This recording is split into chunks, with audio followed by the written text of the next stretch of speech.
So you want to know why I decided to work for Swift? Well, I'm going to give you the rundown, my first full year as a truck driver. Then I'm going to give you my pros and cons, and I'm going to let you know if I recommend a new driver to work for Swift. Stay tuned.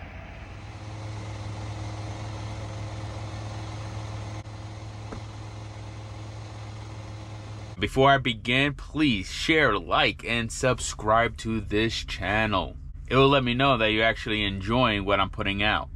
Otherwise, I'm just going to have to try harder next time. It is National Truck Driver Appreciation Week by the time of this recording. But it's also my 1-year anniversary as a truck driver and working for Swift. So I figure it's the perfect time to recap my 1 year here with this company. I decided to work for Swift despite the reputation it has over the years. Best in crash. And you made Bonehead Truckers of the Week. There's even creative acronyms people made up, but I'm not gonna go there. Let's just quickly discuss why this is. Swift is one of the largest, if not the largest, transportation company in the nation. They probably have more trucks on the road than any other company out there. But UPS might be larger in regards to the amount of fleets that they own. And because of this, it works against them. It's just a law of average. They also have one of the largest CDL schools in the country, which also means that they will hire a lot of new drivers, including me. One might say that they turn and burn their students, but I'll be honest with you, that wasn't my experience here. But I'll get to that in a minute. It was the constant ridicule that made me more and more interested. I mean, how could a company with as bad of a reputation people may claim be in business for over 50 years? Go on, I'm listening. I worked for many, many companies that was not perfect. So I was not seeking perfection. Figured, let me judge it for myself. What did I have to lose? So like I said, I didn't feel like they were in a big rush to put me in the driver's seat. I went to orientation. It was a bit boring. All I remember, it was really early in the morning. I remember sitting in the front row just so that it could help prevent me from falling asleep. And out of nowhere, they had me do a physical. Physical. I'm like, what? And you see me. I'm not in the best shape of my life, but I mean, I remember there was sweat beating down my forehead, and I'm like, piece of cake. Then he took me into the back to see the doctor to, well, you know, cough. And for me? One for me. They sent me back to the orientation where now I am even more tired and maybe feeling a little violated. Just joking. So after the orientation, they sat me down to ask me questions in hopes to pair me with the right mentor. And I'm like, wow, that's actually pretty cool because I'm already nervous, right? Like starting a field I knew nothing about and about to meet a stranger and bunk with them for about a month. That actually made me feel more comfortable. Honestly, I didn't have a preference. I just had one request, though, that mentor just didn't smoke. I just didn't want to be stuck in a hot box truck for 4 weeks. So the day arrived when I had to meet up with my mentor and leave my family behind. This would be the first time I had to leave my family for this long.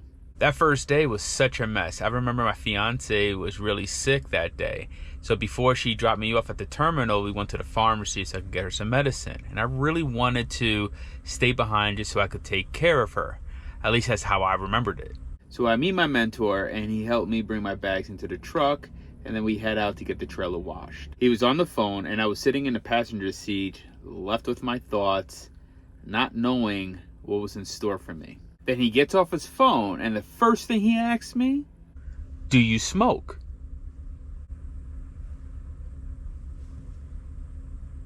No, I don't smoke.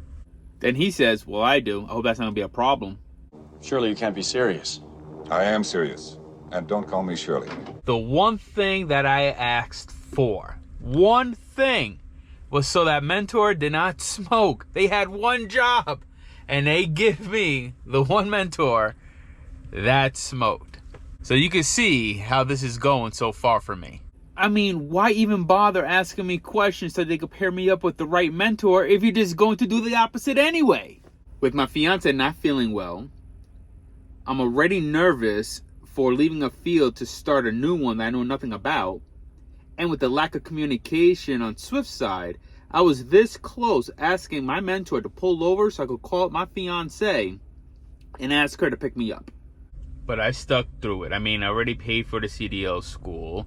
I'm already here. Let me at least get through orientation. And if it's not right for me, at least I could look back at it and say, at least I tried. I never want to look back at anything and regret not trying. Weeks went by and I started to settle in. I got into a groove. Mapping out my route, working my clock, and understanding my macros. And maneuvers were actually pretty good too. He will probably tell you otherwise. One thing's for sure, I was terrible at my backing.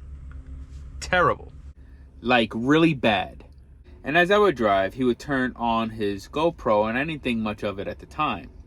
But he would tell me that he actually has a YouTube channel. That was actually pretty intriguing to me because I would watch YouTube all the time, but I never met anyone that actually had a channel, or nor would I see the behind the scenes of someone actually filming for YouTube. He would tell me I should have my own channel. Even months after I got upgraded, he would tell me. He would always remind me how I already have the upgraded phone, how I already have a GoPro, that I already have the tools to start my own channel. But not many people know this. But I'm actually shy. So it took a lot of convincing from him before I finally pulled the trigger. So if it wasn't for me meeting my mentor, I probably would never take that leap. But he just told me the other day that I talked to that much when I used to be on this truck. So that's probably another reason why he told me that I should start my own YouTube channel. But hey, if you want to check out his YouTube page, I will leave his information in my description below. So after passing my road test with an instructor, I finally get upgraded to my own truck that only had 2 miles in it. I will leave a link to my truck review in the description below. Now that I'm driving solo, I'm not having people breathing down the back of my neck. I'm making more than double what I made in my previous job weekly. I would say I am glad that I did not get out of my mentor's truck that first day. I already mentioned to you in my last video that the hardest part of trucking is leaving your loved ones. But we know this is a small sacrifice that we are making in order to achieve our goals. I cannot tell you what's next for me with trucking or even with Swift. But I do have a few things in mind, and I will share them with you as they come. So as I promised, here are my pros and cons to working for Swift. Now keep in mind, this is my own experience, my own opinion. I'm only going to give you one big con and one big pro for me. Okay? Otherwise, I'm just nitpicking, I feel like. So pro. My biggest pro is that they work with me. They work with me. They really do, within reason, of course. They never really say no to me or gave me any type of pushback whenever I need something or that I need to take time off. Cons. This should not come as a big surprise for you guys, but to me, it is communication. And I knew that from day one. There's been many times that I had to be proactive in certain situations or even given wrong information. Now, I'm not going to be specific in any of those things, but just know if you decide to work for Swift, just know you may have to deal with that. So do I recommend a new driver starting out in this field to work for this company? Absolutely. I mean, you're going to get loads, you're going to get training, you're going to get new equipment. This company is good as any to gain experience with. You can even be an owner-operator and start your own business, or take that experience with you to another company. Or if you're happy here, guys, you can even make a career out of it here. I've met many guys, many drivers that's been with this company 20 plus years. It really just comes down to your own personal goals. Just don't come here looking for perfection. You're not going to get far in life if you're constantly seeking out perfection. Just remember that. Do your research, but make up your mind based on your own decisions, not others. This also goes for any company that you want to work for. At the end of the day, it's the person sitting behind this wheel making the right decisions on the road, day in and day out. I hope you found this video informative. If you guys have any further questions about this company or my experience here, please leave a comment. If you work or used to work for Swift, let me know what your experience has been like. So thank you guys again. Good luck to you. And to my fellow drivers, happy National Truck Driver Appreciation Week. Drive safe, guys.